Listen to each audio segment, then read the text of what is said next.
Hi, Dr. Petrou. Your Eminence, How are you? I'm okay. How are you? Thanks be to God. Your blessings. Thank you so much for having me here. What part of Cyprus are you from? I am from Paphos, from the west part. Okay.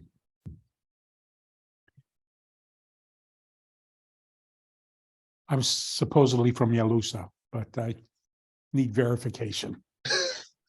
I will try to help. Okay. Kalispera σας. Καλησπέρα. Καλησπέρα, Maria. Right.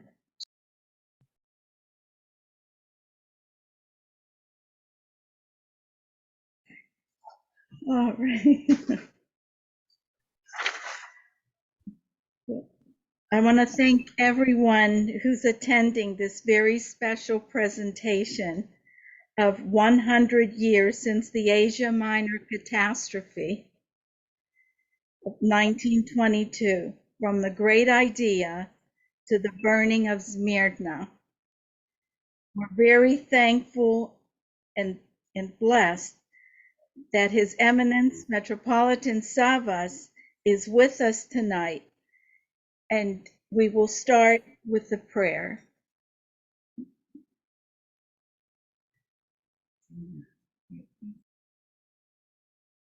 Σώσον, Κύριε, των λαών σου και ευλόγησον την κληρονομία σου. Νίκας της βασιλεύση κατά βαρβάρων δωρούμενος και των σών φυλάτων δια του σταυρού σου πολίτευμα.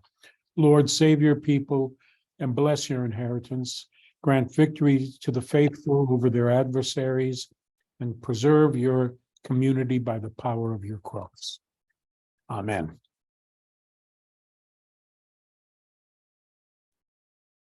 Take it away, Maria. Oh, they're still coming in? Yeah, there are. Yeah.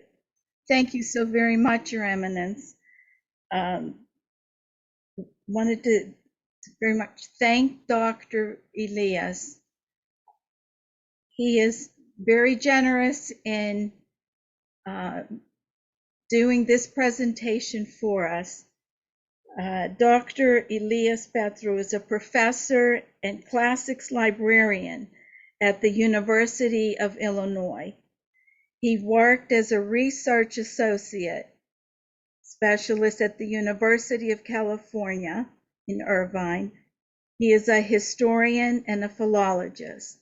Dr. Petrou completed his undergraduate studies in history and archaeology at the University of Vienna in Greece, a master's in late antique and Byzantine studies at the University of London. His doctoral thesis deals with the transportation of Greek literature from the East to the West through manuscripts and rare books.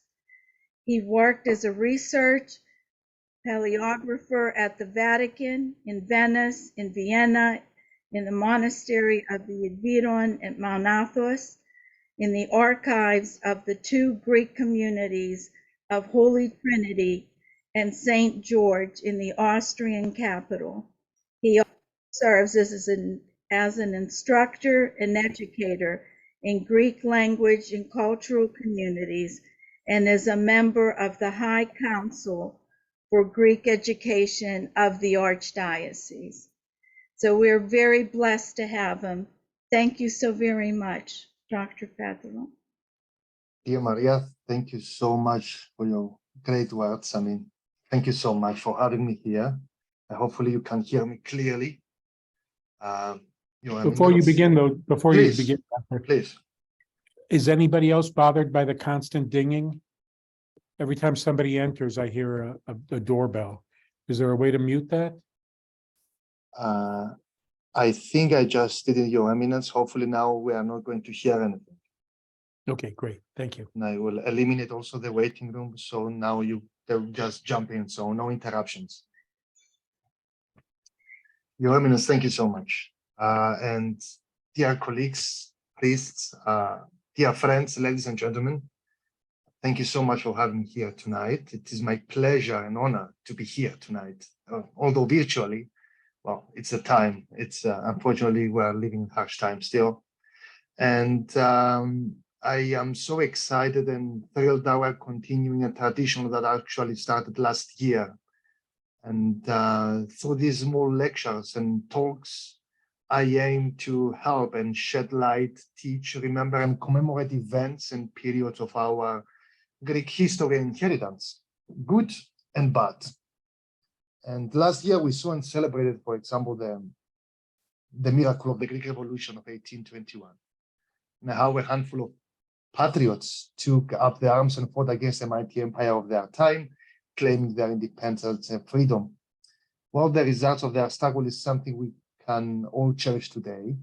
However, today we will move a bit forward in time, just a century ago, actually. And we'll visit a milestone in Greek history that, although it should not be celebrated, it should be remembered and taught to the future generations of Greeks worldwide. So allow me to share my screen so we can see all together what I'm seeing. Hopefully you can see my screen. Good. The Asia Minor Catastrophe was an event that not only interrupted the continuation of the Greek culture in the East, but also played a significant role in the formation of the Greek state in the 20th century. It is a part of a history that even 1 century ago, and even 1 century later, needs to be approached with cautiousness and patience. Everyone among us tonight, I believe that they have heard at least a bit that Greek tragedy, well known as Mikrasiatiki Catastrophe.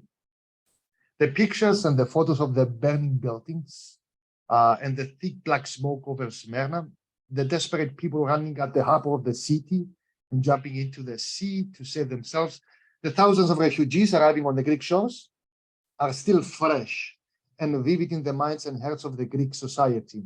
And I have to say that only recently the last refugees, the last survivors from that catastrophe passed away. So it's still a sensitive matter. However, today we will have to do it. We have to touch and go deep inside history to understand and answer questions such as why and who, what happened. It is not simple. Because as you can see from this map, this is a modern map today. Smyrna, well known as Izmir today in Turkish, is located on the shores of Asia Minor, pretty far away from today's vital Greek spaces, such as Athens and Thessalonica. So how a Greek catastrophe of such a magnitude in 1922 took place on foreign soil, using political terms, as we consider it today, the reasons can be found actually 10 years before it occurred and across the Aegean Sea in Greek mainland during the famous Balkan Wars and World War I. Thus, 1912 will be actually our chronological start. So I will start 10 years before the catastrophe in order to understand what actually happened. Greece today, as we know, it is the biggest country of the Balkan Peninsula with a population of approximately 11 million people, occupying the areas from Western Thrace and South Epirus to the south edges of Peloponnese, along with approximately 6,000 islands. However, very few know or remember that Greece was so much different geographically in 1912 than today. The state of Greece covered only the southern edge of the Balkans until Lamia. That is why we call, for example, the highway leaving Athens, Athinon Lamias today, because actually it was going until the edge of the country. There was no more Greece after that. And that was the end of the time, that was the end of Greece until the Ottoman period, along with very few islands in the Aegean Sea. Crete was not part of Greece. No more most of the islands of the Aegean Sea, along with the ones of the Ionian Sea. In fact, by the beginning of the 20th century, the Greek government was afraid that it would be unable to secure even its current tiny state. In 1897, the Greek-Turkish War took place, 1897 actually, followed by a Greek defeat. And a small Greece was saved after the intervention of the great powers, Great Britain and France, actually. Everything was about to change at a swift pace. So the protagonist of the Greek political scene during that period was Eleftherios Venizelos, a Cretan patriot who became Prime Minister of Greece after 1910. He was the one who managed to bring balance and peace between the Greek administration and the royal court while he focused on the modernization of the army. We still had king during that time, and I will explain as it goes. For the first time, meaning at the beginning of the 20th century, the Greek army received modern rifles and changed its uniforms to modern khaki army combat uniforms as we know them today. And the navy was rebuilt from scratch. It was that time that the ultimate armored cruiser battleship, well-known Averov, which was purchased, one of the most advanced ships of its time, and became the flagship of the Greek fleet. Below in my presentation, you can see the pictures when we bought it at the left, and the picture on the right is how it is today. It's still visitable, and you can go with your family and visit this naval museum at the port of Piraeus. It still exists, as we said, and so as you can see, Eleftherios Venizelos was the right person at the right time, since the period was very unstable in the Balkans during that time. At the beginning of the 20th century, the Ottoman Empire was a ghost of its former glory, and it was collapsing rapidly. The internal conflicts of the Sultan with the administration and the deterioration of the army left space for new powers to emerge, especially in the Balkan Peninsula.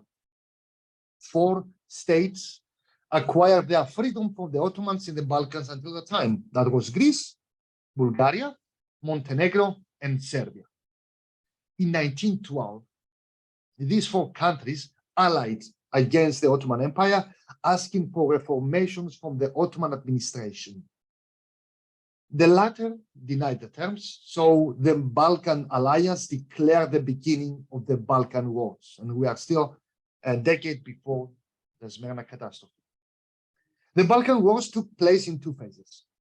The first began in October 1912, and the Greek army crossed the borders to the south towards Macedonia and Epirus.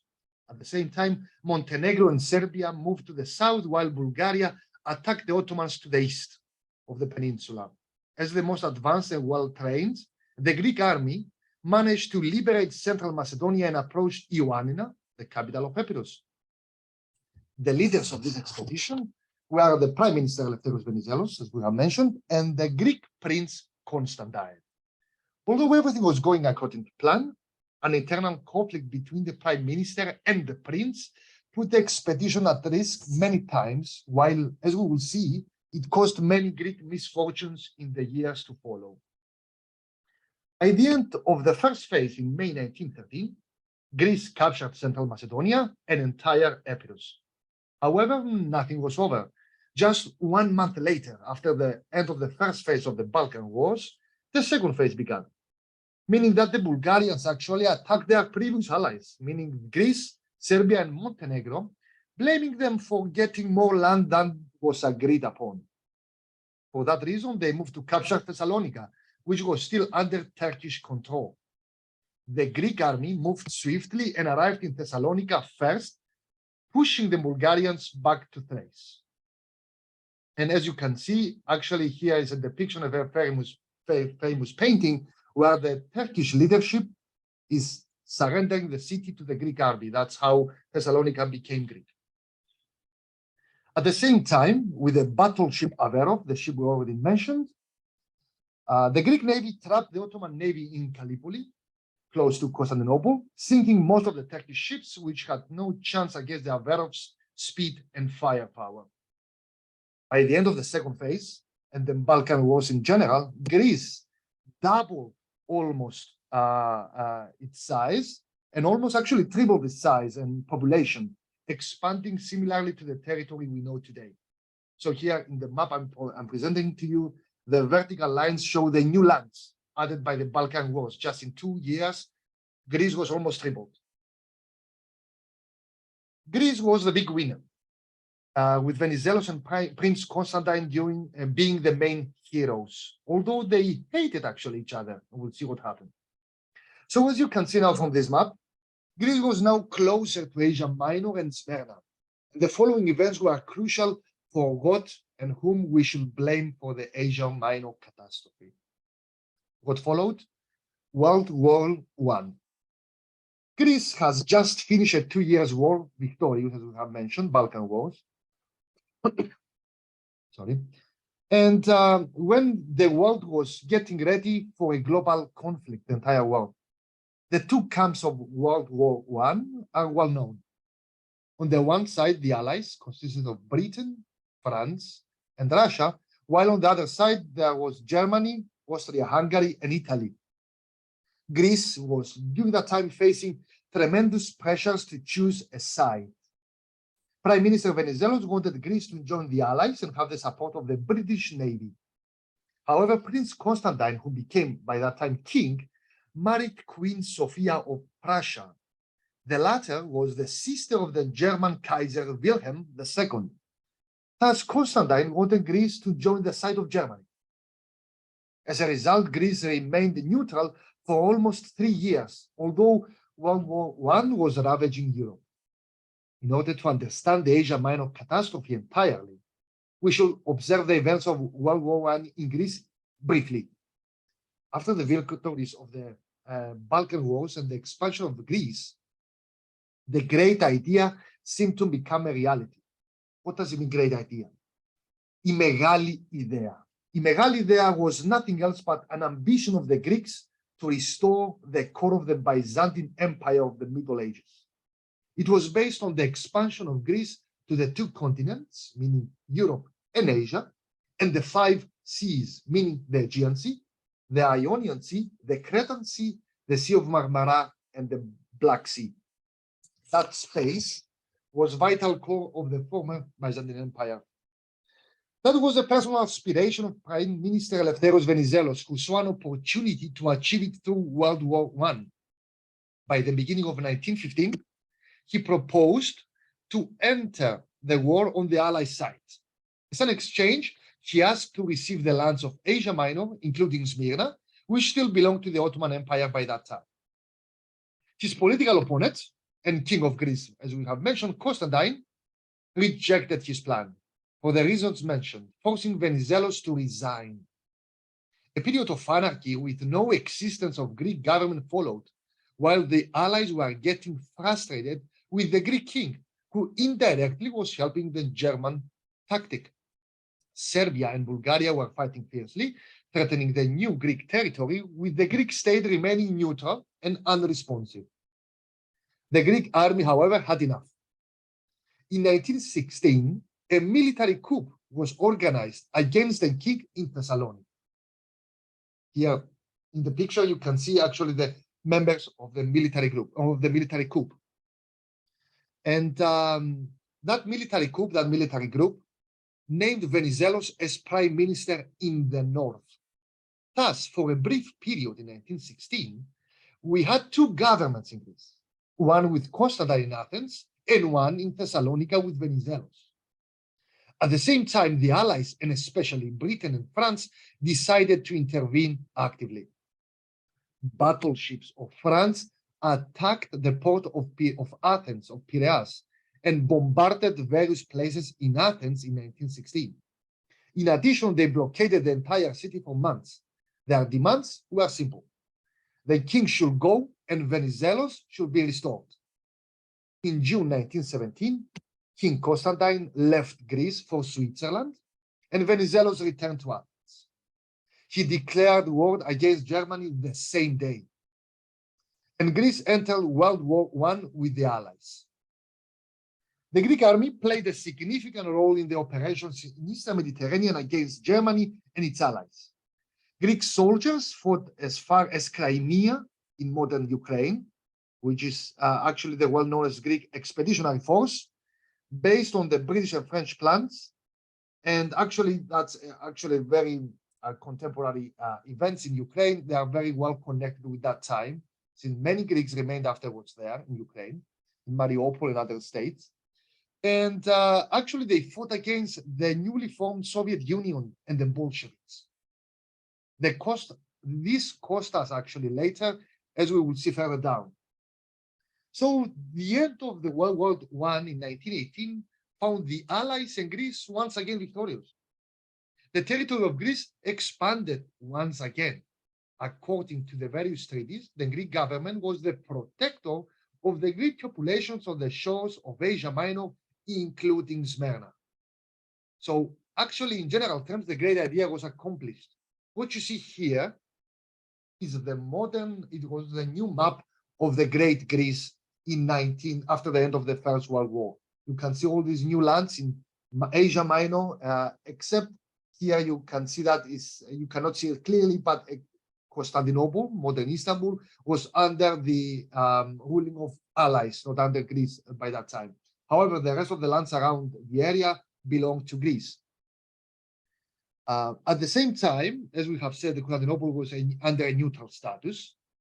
And the famous and already mentioned battleship Averov, the big Greek ship, was stationed at the city port outside Constantinople. That was one of the most, as the Turks were calling it, the Satan Pabor, the evil boat, because it caused them so much trouble. It is well known that on a Sunday in 1918, a crew member and priest, namely Papa Lefteris, disembarked in Constantinople from Averov with other sailors and entered Hagia Sophia, a symbol to the entire Greek nation. There, he held the Holy Sunday service in front of the local citizens of the city, who were astonished, actually.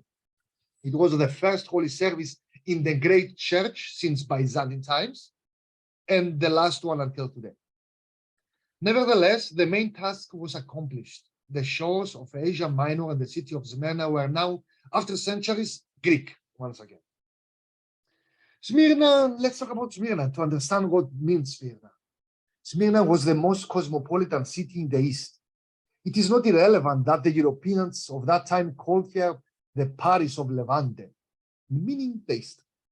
By the beginning of the 20th century, almost 500,000 were calling Smyrna home, from which almost half were Greeks, 100,000 Turks, a big Jewish, Armenian, and Western communities. The primary language was, of course, Greek, so the Turks called actually the city as Yaur Izmir, meaning the unfaithful Smyrna, since it was not Muslim. It had the biggest port in the Eastern Mediterranean, theaters, schools, and academies, and it is considered the birthplace of rebetiko, the famous Greek type of music. It was one of the first cities to acquire tram, public transportation, while according to British and French newspapers, the women in Smyrna were better dressed than the high elite of Paris and London. Beautiful dresses with lace, perfumes, and colorful umbrellas are their daily attire. So you can imagine how important it was for a state to consider Smyrna as part of its territory. On May 14, 1999, the battleship Averov, along with the frigates Limnos and Kilkis, entered Smyrna's harbor, and the city's population could not contain its enthusiasm. According to testimonies, so many Greek flags appeared from nowhere, and the entire harbor was white and blue. The people were shouting Enosis met in Mitera Patrida, unification with the motherland. And at 7:30 in the morning of the following day, the transportation boats Patris, Atromitos, and Themistocles approached the shore, and the first battalion of Evzones disembarked, parading at the harbor. After a few conflicts between small armed Turkish groups, the entire city was under Greek control, and on May 19th, the new Greek governor of the city, Aristides Steriadis, took over. So here it's one of the, probably is a single video by Pate brothers showing the arrival of the Greek fleet and disembarkment of the Greek army, people running in the streets, having parades, being excited that Smyrna once again was Greek, shouting unification with the motherland, with Greece. And as we will see further down, that changed very soon. The Metropolitan of Smyrna, Chrysostomos, was blessing the Greek ships by saying, "The time has come. Zito our Greek homeland Greece. Zito, the Greek Smyrna, Zito, the unification. But as we have already mentioned, this will change very fast. Greece had a very well-trained and experienced army since it was fighting since 1912, and now we are in 1920s. As we have seen, after Smyrna's occupation, Prime Minister Venizelos wanted to deal with the Turks once and for all. Thus, he decided to continue the expedition and to run after the Turkish enemy in the depth of Asia Minor and capture even its new capital, with the new capital of the Turkish state was Ankara. Venizelos' main enemy was also the leader of the Turkish army, was the well-known Mustafa Kemal, later known as Atatürk. Mustafa Kemal was born in Thessalonica, actually, and followed a military career from a young age. We have already mentioned the internal conflicts in the Ottoman Empire weakened the state and resulted in defeats during the Balkan Wars. Part of the Turkish army blamed the Ottoman Sultan and the old methods for that. Here you can see the Ottoman Sultan on the left. So they organized a military movement known as the Young Turks, Neo-Turki, and overthrew the Sultan. A key person in that movement was the already mentioned Mustafa Kemal. The capture of Smyrna by the Greeks found Mustafa trying to organize the remains of the Turkish army in the east and preparing for a possible attack. He was the one the Greek army was after and decided to make the great expedition inside Asia Minor and the Deep East. Now, coming back to the Greek political scene and seeing the peak of the Greek great idea, that exact moment was the most crucial for the entire history. It was 1920, as we have seen, Greece was big and was fearless and strong. Venizelos decided to have elections. He believed that by almost quadruplicating the size of Greece, giving glory to the Greek nation and achieving the impossible, he would win by landslides. However, he did not consider the tiredness of the Greek population. So his political enemies did a massive campaign against him, saying that the Greeks were tired of the wars and that if they were elected, they would immediately stop the war in Asia Minor. The people fell for that, and during the elections, Venizelos lost control of the country and was actually not even voted as a senator. His seat was elected a farmer from Macedonia, and as a result, and with bitter emotions, Venizelos left Greece and he moved to Paris. The new government, with the new prime minister, Dimitrios Gounaris, immediately did something that would cost us later. They brought King Constantine back to Greece, and the pro-German attitude returned with him. Now our allies, Britain and France, unsatisfied with the political development in Greece, started seeing Turkey with a different eye. And they even started talking with Mustafa Kemal. In addition, the new government denounced that what had been promised and stated that the war in Asia Minor would continue until the end. So although they promised that they would stop the war, they just keep going. The Greek army at the beginning of the expedition was winning at all fronts. They managed to push back the Turks into the mainland. However, the front was so big that the Greek supplying lines could not support every army group. At the same time, Mustafa Kemal was moving backward with the troops deliberately, forcing the Greek army to chase him through the salty desert and the dry lands of Anatolia. Finally, in August 1921, the exhausted Greek army managed to march to the shores of the Sagar River, close to Ankara, where the Turkish army was waiting for them. We must add that the Turkish army now was equipped with motor rifles, ammunition, cannons, and support from our ex-allies, France and Italy. And as you can see, the movement to bring the king back to Greece after the loss of the elections by Venizelos cost us. At the same time, more equipment came from the Russians and Lenin support. So I believe that you still remember, we already mentioned how the Greek army fought in Crimea against the Bolsheviks. Well, the Soviet Union did not forget that, and they stood by the side of the Turks. The final battle at the Sagar River occurred on August 6, 1921. It was a bloodbath. Under the commandment of Mustafa Kemal himself, the Turkish troops surrounded the Greek army, breaking their lines and forcing them to retreat to the west. The expedition to the east failed. The Eastern Front broke, and the Greek army was now disbanded, while the new Greek government back in Athens had no idea. The final act of the Asia Minor Catastrophe was nearby.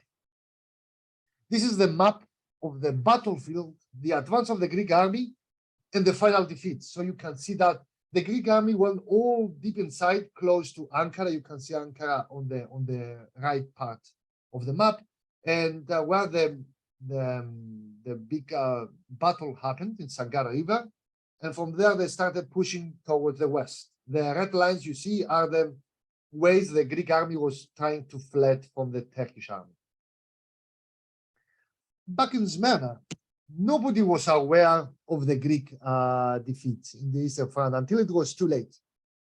In the following weeks, trains were arriving at the city daily with the remains of the Greek army and the refugees who rushed to Smyrna believing it was safe. The sources are mentioning 30,000 people per day arriving to the city. At the same time, nobody was organizing any possible defense of Smyrna against the marching Turkish troops, and the Greek troops were embarking on their transportation ships, leaving the population helpless. On August 24th, the last Greek soldier left the harbor of the Smyrna while the people were desperately searching for means to get across to the Greek islands of Lesbos and Samos. Only the American consular of Smyrna, George Horton, will persuade the American government to provide 2 destroyers to help as many refugees as possible. However, the majority was left behind. On August 27th, 3 days after the Greek army left, the first Turkish troops entered Smyrna without any resistance. During the following weeks, a massacre and destruction like never before took place in the entire city. The inconsistent troops of Kemal, these are the not trained troops well known as Tsetes, referring to fanatic armed masses of Turkish origin, were looting, killing, raping, and lynching anyone they came across. As some survivors mentioned afterward, the streets were covered with bodies and the blood was running like rivers to the harbor, making the sea entirely red. In 3 days, entire blocks like the Armenian block were wiped out. Many people jumped into the sea and drowned, trying to swim across the Greek islands to save themselves. Women covered their faces with mud and blood to avoid being raped. According to a girl who managed to survive, the Turks were cutting the girls' ears to take their earrings and the fingers for the rings. She was only 7 years old when that happened, and until she died in the 90s, she never wore earrings again. The bishop of Smyrna, Chrysostomos, who welcomed the liberating Greek troops a few months earlier, was captured by the Tsetes, tortured, and lynched by the mob. His body was dragged throughout the city, and until today, we are not sure where and if he was buried. 2 days later, a fire broke out in the Armenian and Jewish neighborhoods, which covered most of the city, burning it to the ground. Interestingly, the Turkish government blamed the Greeks for the fire years later, saying that they started seeking revenge against the Turks. By September 4th, Smyrna ceased to exist on the map. The Armenian consular Horton, the American consular Horton, stated that after watching what happened there, I felt ashamed to be part of the human race for the rest of my life. Indeed, the destruction of Smyrna, the failure of the Eastern expedition resulted from the terrible developments of the Greek political scene. However, it formed the future of Greece on many levels, which we have to cover in order to understand what actually happened. And here you can see the only surviving video by Pate brothers, which actually they were making the video from the American frigate, showing how the refugees were trying to escape, and kids, babies, mothers trying to leave the city while the big smoke was covering the entire harbor. And you have to imagine that beautiful theaters, great churches, amazing buildings were destroyed just in that fire. If you go there, you see some remains. However, everything has to be rebuilt by cause of this huge destruction that burned everything and caused so many lives. It's such a tragedy, and wiping the Greek element from that show, as we'll see further down. So as we have seen, the Greek fleet, along with the remains of the Greek army, regrouped on the Samos Island and sailed towards Athens. The reason was simple. The army was angry, was frustrated with the new Greek government. So the reason for the departure from Samos going to Athens was to arrest the Greek government and the king and put them on trial for the Asia Minor destruction. The military coup organized by the three generals, as you can see them here entering Athens, up left in the picture, the three famous generals, arrived in Athens in mid-September of 1922 and arrested all the members of the political administration. King Constantine and his family rushed to leave the country and moved to Italy to avoid the arrest. Among the royal family was the 2-year-old nephew of the king, well known as the name Philip, who later became Prince of Edinburgh and husband of Queen Elizabeth. And you can see him up on the right picture, dressed as a Greek Evson, well, as a kid. And from there, he moved, he never returned back to Greece because he was going to go through a trial along with the rest of his family. Since then, he never returned to Greece, as we mentioned, and he denounced his Greek citizenship.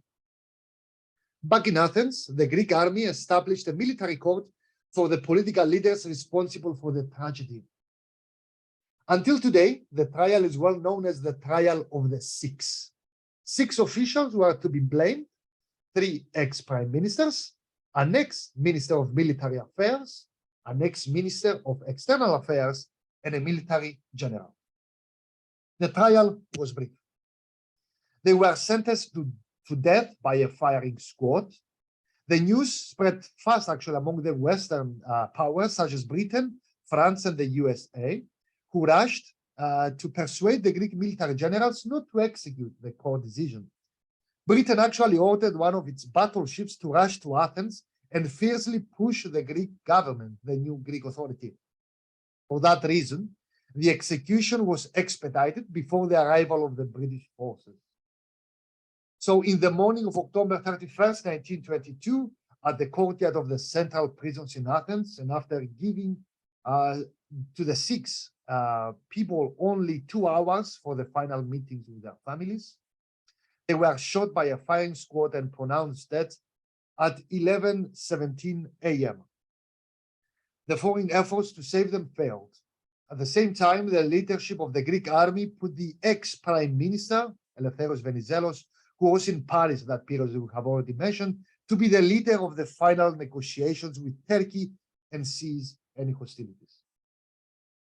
The famous Treaty of Lausanne on July 24, 1923, was the final chapter to the series of events that began a decade earlier and formed everything we know today. According to the Treaty of Lausanne, Greece lost Asia Minor for good, along with parts of Thrace, which became part of the new Turkish Republic. However, the harshest part was the exchange of populations and the arrival of almost 2 million refugees from the east to the Greek mainland, plus the refugees of Smyrna. You must understand that the Greek element, which survived throughout the ages, millennia in Asia Minor, remember Troy, the classical times, Alexander the Great, Byzantium, etc., was entirely ripped out by the roots. These great numbers of people came to Greece with almost nothing and were actually treated by the locals as Turks and enemies. Only after a few decades they were merged with the local societies and create the Greek society as we know it today. The various neighborhoods of, for example, Thessalonica and Athens, such as Nea Smyrni, Nea Ionia, Kalamaria, Neapoli, Bafra, were some of the refugee camps after the destruction of Smyrna and the Treaty of Lausanne, which later became parts of the urban web.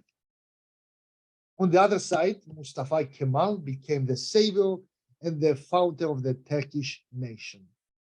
If anyone has been to Turkey, you will notice that his face can be found everywhere, from the currency to busts and statues in every square and town.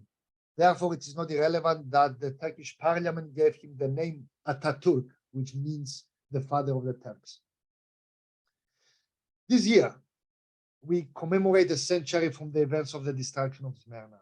And we remember how the Greek nation suffered a colossal loss, not only in territory, but also in culture and history. It was the sad ending of a glorious path of Greece to accomplishing all its historical and cultural desires.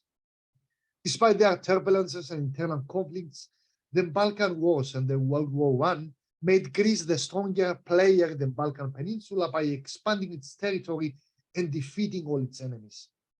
However, the attempt to gain more, along with the unwise choices of the political administration, led to a massive defeat and finally to the burn of Smyrna, a depressive historical chapter that we will and we should never forget.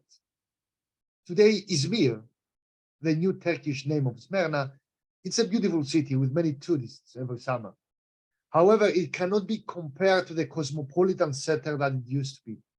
The merchants, the intellectual elite, the cultural atmosphere built by the Greeks and the various local communities were burned by the same fire that burned its buildings back in 1922.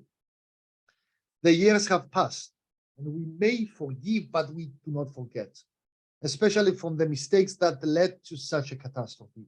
And as we have seen, it is the Greek side we must blame, our selfishness and our internal conflict.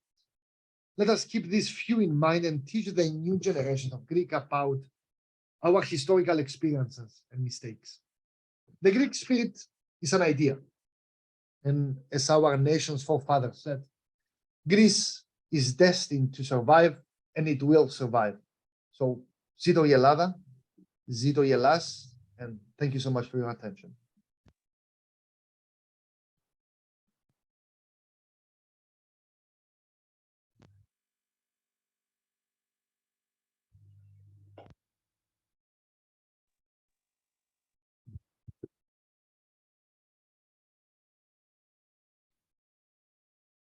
Dr. Petrou, Mm-hmm.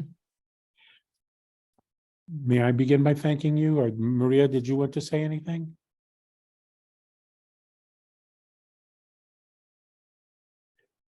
I can't, you're still Yeah, muted. Your Eminence, yeah, you begin.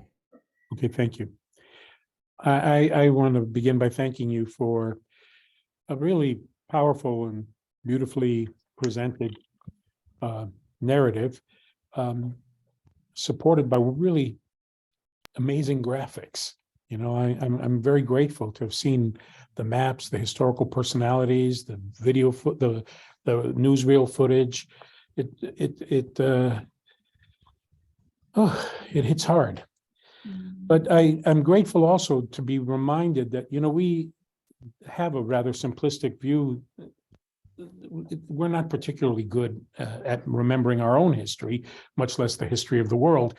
So we celebrate landmarks, I mean, milestones like the beginning of the War of Greek Independence in 1821, and act like that's the end of the story, when that story itself took 7 years to unwind. And that was only for a small part of Greece. And that you reminded us that Greece became what we know it to be today over decades, and in some cases, you know, over a century, when you consider the Vaticanese in 1947. But you were, it's really, I'm reminded of, you know, the understanding of tragedy that we get from the Greeks, that tragedy is about a noble person who overreaches and is brought down by his own blind ambition. And we saw it unfold. As you said, the overreach, we had acquired what we needed, but we wanted more. We wanted Ankara. And we overextended ourselves, and the supplies couldn't reach us, and communications were faulty, and we walked into a trap. So I'm glad that you opened our eyes to the self-accusatory stance. That it's not always about the enemy. We can be our own enemy, and so I'm grateful for that. I'm grateful for that. I also want to note that a friend of mine from the Holy Synod in Constantinople, Bartholomew, is now the bishop, the Metropolitan of Smyrna, and has in quiet ways affected something of a resurrection of the Greek community there. His seat is the Church of St. Philocene, which I believe was the only church to survive the fire. And that's, tentatively he would do a Sunday liturgy there. And now it's weekday Paraklesis services, Vesper services for every major saint, festivals.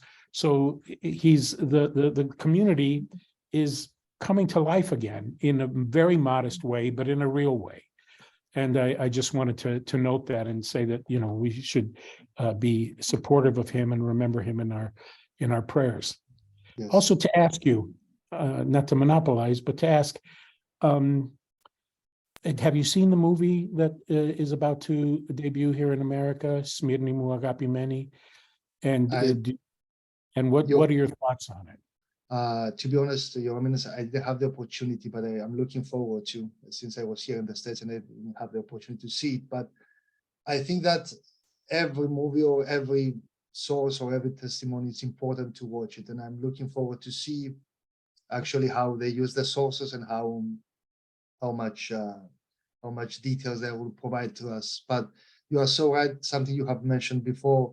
It's small details. We have always the enemy at the other side and opposite to us to blame, but we have to look inside ourselves. We start to find the mistakes that we did, and we give to the enemy the open spot to hit us. So it's something like it's part of our mentality, I believe, as Greeks. Internal conflicts, civil wars, we have seen it throughout history, but also is something like is deriving also from our history and our myths, like Pandora's box. You have all these evils, but at the end you have Elpis, you have hope.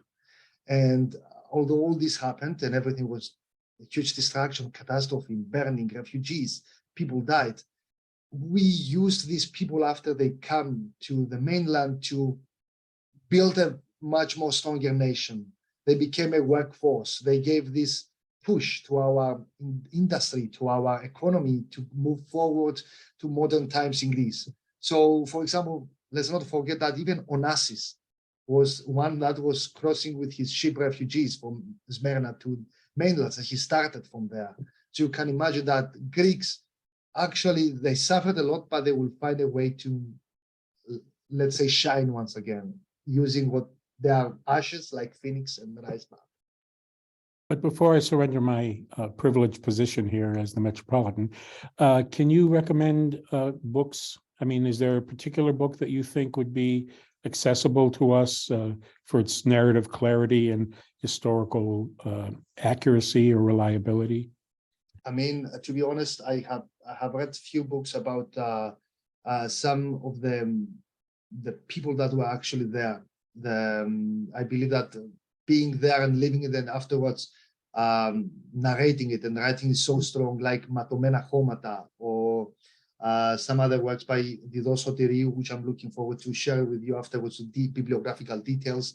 They're just showing how, for first hand, how there is, for example, the diary of prisoner. It's a Greek prisoner by the Turkish army, which was dragged throughout Asia Minor in the famous Amelet Tamburu, the battalions of death, as they call them, to suffering and working for the Turks after the destruction of Smyrna. So I will provide you for sure afterwards through email all these books. I think they are very interesting to get inside and get a first sight from what actually happened there.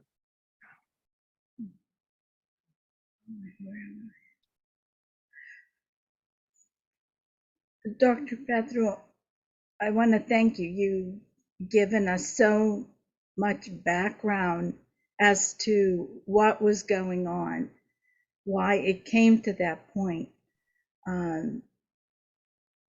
I know that, you know, as you said, that's something that is deep in our hearts, and the sadness of it all. But all the work you did to bring this presentation to our metropolis, I can't thank you enough for doing that. I don't know, or are you able to take any questions if anyone? Yeah, of course. I think I saw some hands raised and I saw some questions in the chat box we can answer. It's up to you, Maria, who you want to go first. Yeah, if you can, I thank you very much. For sure. I think I see the hands by Yanni Avustidis.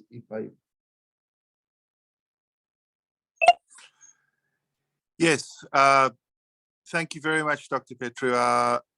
I think it was a marvelous address, and just wanted, in this distinguished group, you know, it seems in some ways it could be a key to some of the great saints of our times.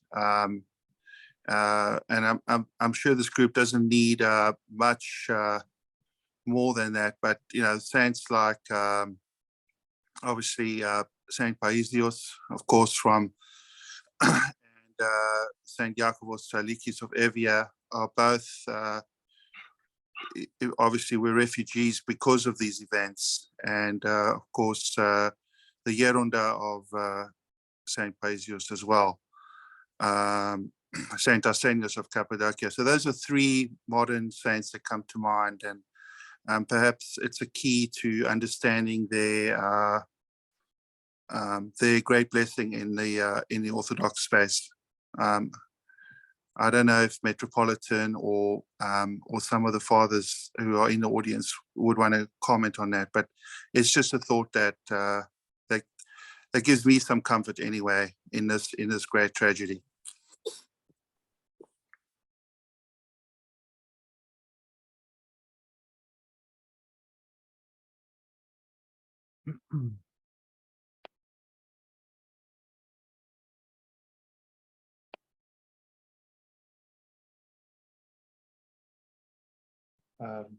I think I see some other hands by Kokalis, if I'm pronouncing it right.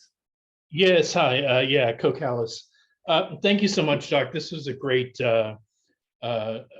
lecture, and I just wanted to offer a book that we've had throughout our whole family for a long time, that we've used as the only real account for the tragedy, other than my grandfather, who was actually there. It's called The Smyrna Affair by Marjorie Housepian. Are you familiar with this book? And would you recommend it to others? For sure. It's something that actually is taking you there and giving you some pictures on Smyrna, which I'm not sure if any movie will be able to give it to you. So not only that book, but also the others which I have had the pleasure, and I will give it to you. It's something like they can provide you, if I can say that, it's probably very sentimental for me, but can give you the smells and the sounds of Smyrna before, and the distraction, the smell of the fire afterwards. So it's something which I totally recommend. And I think that this year, which we commemorate the 100 years from that event, people should go down to these sources, to these books, and read them and see and understand actually what really happened. And although you've never been there, you will feel yourself being there and see around the events. So I'm totally with this. So yes, thank you so much for your note. If I might just add from a literary point of view, I was an English major, so I come at a lot of these things from the perspective of literature. It's interesting that the very first story in the very first collection of short stories by Ernest Hemingway in our time, the very first story is called On the Quay at Smyrna. And it's a really, it doesn't confront it head on. It's kind of a sideways, cynical. It's from the perspective of someone who's lost faith in humankind because of what he's witnessed taking place there. It's only a page and a half, but the smell of it sticks Yes. to you know. And also very famously about 10-15 years ago, Middlesex, the Pulitzer Prize winning and National Book Award winning book by Jeffrey Eugenides, has a very spectacular, if I can use that term, chapter on the burning of Smyrna. Yeah. It's not a book for everybody. You know, it has it can be a little graphic in its discussion of certain kind of things, but the Smyrna thing is really unforgettable. He has a motif of fire running along a clothing line and setting off neighborhoods, and Yeah. And also another literary, you know, I was grateful to hear the reference to the saints who came to the West because they were displaced by that. But also we have George Seferis, the great Nobel laureate, who was born and raised in Smyrna, and who the disaster haunts his poetry too. So allow me to add, Your Eminence, is that Ernest Hemingway was actually a journalist in Smyrna during that time. So he saw what was happening from the boats when he was living, and it's one of the descriptions that are very distinguished. Yeah.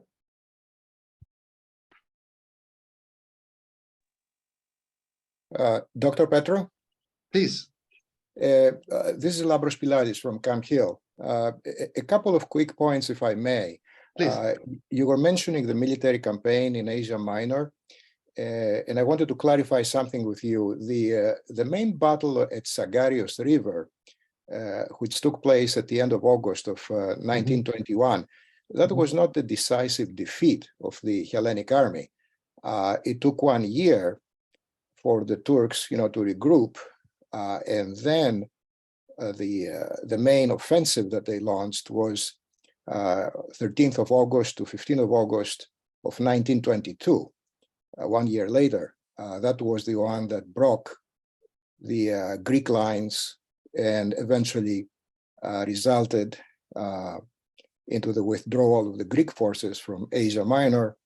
Of course, the Hellenic army at the time was under the leadership of General Trikoupis, who unfortunately ended up being surrounded by Turkish forces, and his formation surrendered. Other formations, for example, under Colonel Plastiras, who later, of course, participated in the coup against the king, etc., they survived and came back to Greece. And one of the negotiating trump cards that the Hellenic army held at the time, at the Treaty of Lausanne, was that there was a Hellenic army group of forces in Thrace, which was threatening Constantinople and Istanbul at the time. And that was, of course, one of the things that Venizelos used in Lausanne to negotiate the Treaty of Lausanne. And if I may add, Venizelos, when he lost the elections and went back to, he went to Paris, along with his political opponent, Ioannis Metaxas, both of them had canceled the Wunderist government to seize the campaign in Asia Minor and essentially try to reach a negotiated settlement with Turks, which, of course, the Wunderist government did not heed, to their detriment and personal demise, when they got tried and executed.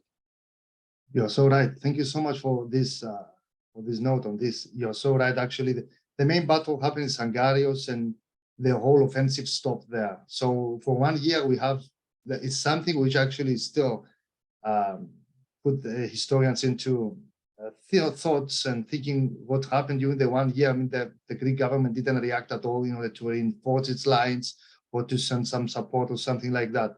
About the army in Thrace, that's so true. However, I'm sure that you know that the French said that if you continue attacking towards Constantinople, you're going to crash with our troops, and then we're going to have a war between France and Greece.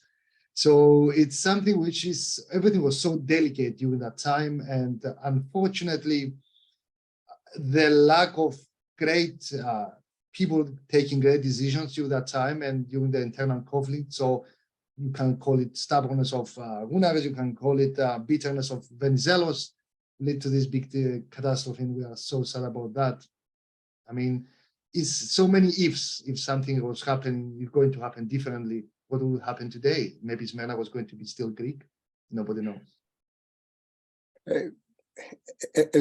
As a matter of fact, you know, as Mr. Kapsis in his book, Hamenes Patrides, you know, points out, at a critical point when the Greek front is collapsing, Archbishop Chrysostomos makes an effort and visits the British consul in Smyrna. I mean, he's trying to save his people. I mean, that was his goal. Mm-hmm. I mean, that's why, you know, he's a saint, essentially. And interestingly enough, the British at that point still have a kind of a pro-Greek kind of attitude. And there was some conversation about landing British troops in Smyrna. But then, you know, Mr. Steriadis had his own little opinions on the matter. And essentially, he was, you know, promulgating false information, fake news, that the situation at the front is okay, nothing to worry about. You know, the Turks are not coming. Well, all that, of course, you know, proved false, and there was a massacre, and potentially that could be avoided. And of course, you know, in that whole picture, let's not forget that there were even United States Navy warships in Smyrna, which played a role in, you know, saving the people, etc. So that's so interesting what you mentioned. I wish we had all the time to mention all these details about Chrysostomos going to the British consulate. And actually, there is a very anecdote story between Aristides Steriadis, the Greek governor of Smyrna, and Chrysostomos, which actually what they are saying is that Aristides Steriadis grabbed Chrysostomos from the beard, shouting to him that nobody is going to enter Smyrna. Don't fear, don't spread fake news about to the people. So you can see it's all these details. And Aristides Steriadis, another very doubtful personality in Smyrna. I mean, immediately after the destruction of the city, he bought in a French ship. He went to Marseille. He disappeared. We don't know what happened to him. So he was a traitor. He was part of, nobody knows. So you see, if nobody knows, but yeah, so interesting, different specs of the story. I don't know how long this is set to last, but I do want to ask, because I do have an 8 o'clock and have to go on to that. And if it's not going to end anytime soon, I'm going to ask Father Michael Varvarelis to offer the closing prayer. But has this been recorded? Yes, I am recording it as we talk. And will it be available for like on YouTube or somewhere? Of course, I'm going to send it also to your Metropolis, and you can, I mean, we don't have any copyrights about that. You can do whatever you think as Metropolis, uploading YouTube everywhere. Thank you very much. And please write to me personally about the reading lists and things like that. Okay. Of course. And I will disseminate that. Thank you very, very much on my part. Those of you who can stay, please do, but I have to bow out.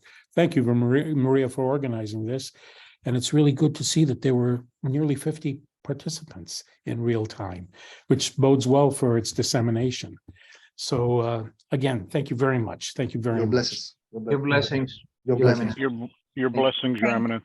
Blessing of the Lord, and a blessed Christmas fast to you all. Bye-bye. If I can just add, Dr. Petrou, thank you so much for this awesome presentation, and I mean awesome. I have to ask forgiveness of all the participants my ignorance to the understanding of this great catastrophe.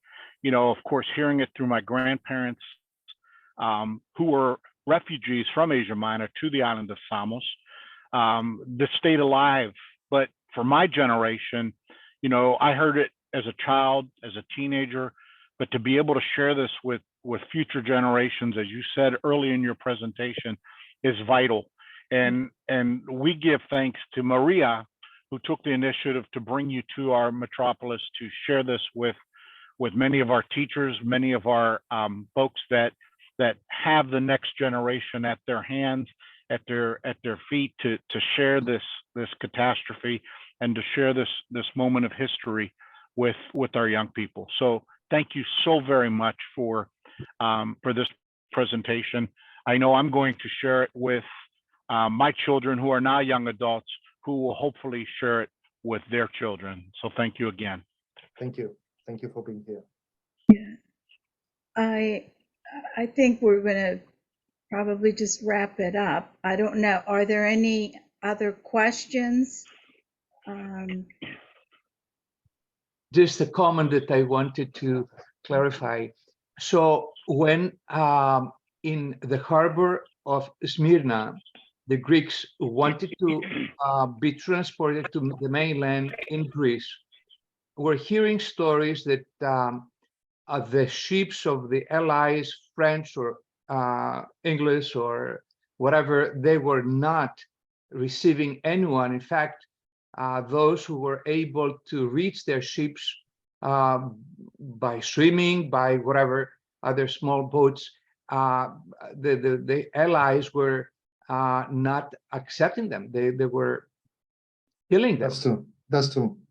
Except the American fleet, which the frigates, 2 frigates, helped some of the refugees, but the rest of the Allies, they didn't allow anyone to embark, including actually any remaining Greek boats and Greek fleet, because they were full of Greek soldiers. They were afraid of I don't know, overloading or something like that. But the most of was it that they had not capacity to receive the Greek ships, or it was an order not to accept any Greeks on the Greek ships? And when the Greek refugees went to Greece, they were unwelcome. They did not. It's a big historical question. There were no capacity, or there are orders. It's something like it's a gray area. And the thing is that many people that we have references just hiding under the pier. The main pier tries to float, stay afloat with their heads above the sea level under the pier in order to hide from the Turks, which eventually they found them. It's a sad story that nobody rushed to help them, except actually the American two ships. Nobody knows why, but I mean, it is what it is. Dr. Petrou, can I just add that there were Japanese that helped the Greeks, and there was actually a memorial or a Japanese society in Greece. They memorialized the effort, and I believe there were Greeks in Japan, and they thanked them for what they did 100 years ago and saved many Greeks on their ship. That's beautiful. I didn't know that. Thank you so much for this information. Thank you.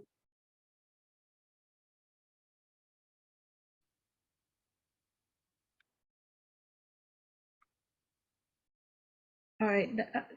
Again, I thank you so very, very much, Dr. Petrou, and you are so gifted with all the knowledge you have and the way that you present it for us to understand. Again, it was an excellent program, and hopefully we'll have you do another historical event, which for next year. But thank you for enlightening all of us, and that that we can educate first ourselves and then the future generation. Maria, allow me to thank you for organizing all this now it's a series of lectures, and I love this, that every year we are just exploring and remembering and commemorating a new milestone, a milestone of the Greek history. Allow me to say that some of the pictures of the videos are a bit graphic. However, that's history. It's something that I'm talking also to my students here. In order to understand and the history and the events is not just dates and remembering people, names of people. It's just placing yourself in the ground, in the place that actually happened, and to feel and see the images around you. So, I mean, and that's not only for us, we are here, we are now learning about this or remembering this, is for the, as we said, the future generation. So if you're ever going to be in Greece for vacations for a few days, take your children to the Myzonos Ellinismou Museum. Go take them to the famous museum of it was built and includes all these artifacts from the refugees, showing how they survived, how they came in Greece with nothing. And as we said, in Turkey, they are calling them Greeks, and in Greece, they are calling them Turks. In a weird way, a continuation, maybe we can talk about this afterwards, is the famous what happened in Constantinople in 1950s and 60s, when they kicked the Greeks out of Istanbul, and they moved to Greece, finishing the work that started with burning of Smyrna, meaning emptying all the east from the Greeks. And it's sad events, sad historical events, but we have to remember them. And thank you everyone for being here today. Thank you. And Father Michael, can you please give us the closing prayer? Again, thank you very much, Dr. Petrou and Maria, for organizing this. It was exceptional, beautiful, a lot of information given to us. We're grateful. Τη υπερμάχου στρατηγότητα νικητήρια ως λειτουργήσα το δεινόν ευχαριστήρια αναγράφουσι πόλη σου Θεοτόκε, αλλος έχουσα το κράτος απροσμάχητον, εκπαντίον με κινδύνων ελευθέρωσον, ή να κράουσι χέρα ανήμφευτε. Praise the true light, who enlightens and sanctifies every man that comes into the world. Let the light of thy countenance be shine upon us, that we may behold the unapproachable light and guide our steps in the performance of thy commandments, by the intercessions of thine all immaculate mother and of all thy saints. Amen. Thank you. Thank you. Thank you. Thank you. Thank you. Thank you. Thank you. Have a good one.